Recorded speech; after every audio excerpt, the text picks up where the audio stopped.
PV അൻവറിന് മുന്നിൽ ഒത്തുതീർപ്പ് ഫോർമുല ഒന്നും മേശയില്ല. മുഖ്യമന്ത്രിയും കൂട്ടരും നാണം കെട്ടത് മാത്രം മിച്ചം. അതോടെ PV അൻവർ ഒടുവിൽ ഗെയിമിന് പുറത്തായി. അൻവറിന് ഇതാ മുഖ്യമന്ത്രി കൈവിട്ടിരിക്കുന്നു. എന്നിട്ട് അൻവറിന് ഒരു UDF കുപ്പായവും എടുത്ത് അണിയിച്ചു കൊടുത്തു. അൻവറിന് ഇത് വേണം. താൻ കമ്മ്യൂണിസ്റ്റുകാരനാണെന്ന് എത്ര അടിയുറച്ച് വിശ്വസിച്ചാലും CPM-കാർ ഒരു പഴയ കോൺഗ്രസ്സുകാരനെയോ വലതുപക്ഷ കക്ഷിക്കാരനെയോ BJP-കാരനെയോ അങ്ങനെ അംഗീകരിക്കില്ല. അത് ഗണേശും ജോസ് കെ മാണിയും PC ചാക്കയും ഒക്കെ മുന്നണിക്കുള്ളിൽ നന്നായി അനുഭവിക്കുന്നുണ്ട്. അൻവറിന്റെ ആവശ്യം തള്ളിയ മുഖ്യമന്ത്രിയുടെ ഒറ്റ നിർബന്ധം ADGP തത്സരം തുടരും എന്ന് തന്നെയാണ്. അജിത് കുമാറിനെതിരെ വിജിലൻസ് അന്വേഷണം പ്രഖ്യാപിച്ചിട്ടുണ്ട്. അത് കോടതിയിലെത്തിയാൽ മാത്രമാണ് അതിലേക പ്രതീക്ഷ. അജിത് കുമാറിനെതിരെ വിജിലൻസ് അന്വേഷണം നടത്താൻ DGP-യാണ് ശുപാർശ നൽകിയത്. അൻവർ ഉന്നയിച്ച അനധികൃത സ്വത്ത് സമ്പാദനമടക്കം ആരോപണത്തിലാണ് അൻവറിന്റെ മൊഴിയിന്മേലുള്ള നടപടി. സാമ്പത്തിക ആരോപണങ്ങളായതിനാൽ പ്രത്യേക സംഘത്തിന് ഇത് അന്വേഷിക്കാനാകില്ല. 5 കാര്യങ്ങളിൽ അന്വേഷണം നടത്താനാണ് DGP ശുപാർശ നൽകിയിരിക്കുന്നത്.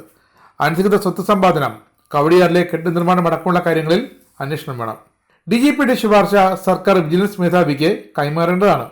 അത് FIR ഇട്ട് കോടതിയിലെത്തിയാൽ കളിയും മാറും. ഇന്നല്ലെങ്കിൽ മറ്റൊരിക്കൽ CPM-കാർ തന്നെ തള്ളി പറയുമെന്ന് എന്നെങ്കിലും അൻവറിന് ഇടത് സഹവാസകാലത്ത് മനസ്സിലേക്ക് കാണുമെന്നാണ് കരുതിയത്. പക്ഷേ അതുണ്ടായില്ല. എന്താണ് മുഖ്യമന്ത്രി ഏറ്റവും ഒടുവിൽ അൻവറിനെ കുറിച്ച് പറഞ്ഞത്? PV അൻവർ ഒരു പ്രത്യേക രാഷ്ട്രീയ സംസ്കാരത്തിൽ നിന്നും വന്നയാളെന്ന UDF-ലെ പൂർവ്വകാലം പരോക്ഷമായി സൂചിപ്പിച്ചാണ് മുഖ്യമന്ത്രി ഇങ്ങനെ പറഞ്ഞത്. അപ്പോൾ UDF-നുള്ളിൽ ഒരു പ്രത്യേക രാഷ്ട്രീയ സംസ്കാരമുണ്ട്. മുഖ്യമന്ത്രി ഇങ്ങനെ തുടരുന്നു. LDF-ന്റെ അച്ചടക്ക രീതി ഇതല്ല. നമുക്ക് പരിമിതിയുണ്ട്. മാധ്യമങ്ങൾ പ്രചരിപ്പിക്കുന്നത് പോലെ തനിക്കോ മകൾക്കോ വേണ്ടിയാണ് ADGP അവരെ കാണാൻ പോയതെന്ന് അറിഞ്ഞോ അറിയാതെയോ കരുതുന്നവർ നമ്മുടെ കൂട്ടത്തിലും ഉണ്ടാകും. അങ്ങനെ അൻവറിനെ തള്ളിപ്പറഞ്ഞ് ഘടകകക്ഷികളുടെ കടുത്ത സമ്മർദ്ദത്തിനിടയിലും ADGP MR അജിത് കുമാറിന് സംരക്ഷണ കവചം തീർത്ത് മുഖ്യമന്ത്രി പിണറായി വിജയൻ വിജയശ്രീലാളിതനായി. RSS നേതാക്കളുമായി കൂടിക്കാഴ്ച നടത്തിയ അജിത് കുമാറിനെ സ്ഥാനത്തു നിന്ന് മാറ്റണമെന്ന് CPI-യും RJD-യും ഉൾപ്പെടെയുള്ള ഘടകകക്ഷികൾ ഇടതുമുന്നണി യോഗത്തിൽ കടുത്ത നിലപാടെടുത്തു.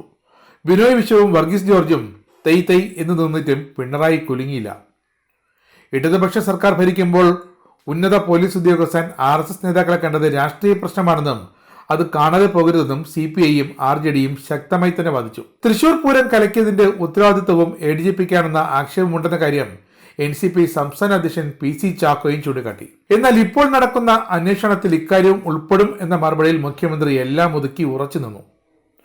അന്വേഷണത്തിൽ കുറ്റക്കാരനാണെന്ന് കണ്ടാൽ നടപടിയെടുക്കുമെന്ന് മുഖ്യമന്ത്രി ഒരു ഉറപ്പും കൊടുത്തു.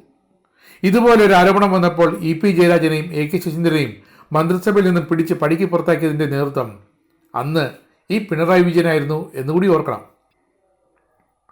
ഇടതുമുന്നണി യോഗത്തിന് മുമ്പ് CPM സംസ്ഥാന സെക്രട്ടറി MV ഗോവിന്ദനും CPI സംസ്ഥാന സെക്രട്ടറി ബിനോയ് വിശ്വവും പ്രത്യേകം കൂടിക്കണ്ടിരുന്നു. താനല്ല എല്ലാം തീരുമാനിക്കുന്നത് കണ്ണൂരാണെന്നും പിണറായി ആണെന്നുമായിരുന്നു ഗോവിന്ദന്റെ മറുപടി. തൽക്കാലം MV ഗോവിന്ദനും P ജയരാജനും റണ്ണറപ്പായി. എന്നാൽ അവരടങ്ങുന്ന കണ്ണൂരിലെ പവർ ലോബി ഇതുവരെ കളത്തിന് പുറത്തായിട്ടില്ല എന്ന് മാത്രം. പക്ഷേ വീണ്ടും തുടങ്ങിയിട്ടുണ്ട്. DYFI-യിലെ ഒരു മുൻ നേതാവുമായി സമൂഹ മാധ്യമങ്ങളിലൂടെ വാദപ്രതിവാദം നടത്തിയതിന് P ജയരാജനോട് CPM ഇതാ വിശദീകരണം തേടിയിരിക്കുന്നു. അൻവർ UDF-ൽ നിന്നും വന്നയാളാണ്, അച്ചടക്കമില്ല എന്ന മുഖ്യമന്ത്രിയുടെ ആ പരാമർശത്തിൽ പതിവ് പോലെ CPI വീണുപോയി. മുഖ്യമന്ത്രിയെക്കുറിച്ച് തങ്ങൾക്കൊന്നും അത്തരം ചിന്തയില്ലെന്നും പൂർണ്ണ വിശ്വാസമാണെന്നും ബിനോയ് വിശ്വം പറഞ്ഞ് തടിയൂരി. തൃശ്ശൂരിലും തിരുവനന്തപുരത്തും മാവേലിക്കരയും വയനാട് പോകട്ടെ രാഹുൽ ഗാന്ധിയല്ലേ ജയിച്ചത്.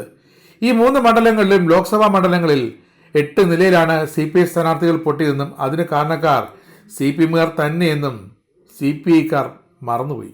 PV അൻവർ ഇടതുമുന്നണിയിലെ ഒരു അംഗമാണ്. അദ്ദേഹമാണ് നയരൂപീകരണം നടത്തുന്നത് എന്ന ധാരണ വേണ്ട.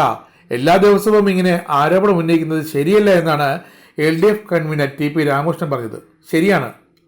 ഇടതുമുന്നണിക്കുള്ളിൽ CPM-ന്റെ ഒരു സ്വതന്ത്ര MLA, CPM-നെതിരെ, CPM-ന്റെ നേതാക്കൾക്കെതിരെ, CPM-ന്റെ ഭരണ സംവിധാനത്തിനെതിരെ തെളിവ് സഹിതം ആരോപണങ്ങൾ ഉന്നയിച്ചുകൊണ്ടേയിരിക്കുന്നു. അതെന്തായാലും എങ്ങനെ സഹിക്കുമെന്നാണ് CPM നേതൃത്വം ചോദിക്കുന്നത്. തിരിച്ചും മറിച്ചും ചോദിച്ചിട്ടും അന്വേഷണം നടക്കട്ടെ, എന്നിട്ട് തീരുമാനമാകാമെന്നാണ് രാമകൃഷ്ണന്റെ നിലപാട്. എന്തായാലും അൻവറിന്റെ അഭിമാനത്തിനേറ്റ ഒരു കനത്ത അടി തന്നെയാണ് പഴയ UDF-കാരൻ എന്ന ഇപ്പോഴത്തെ ലേബൽ. ഇതിലും ഭേദം ആ UDF-കാരനായി അൻവർ അങ്ങ് തുടർന്നാൽ മതിയായിരുന്നു.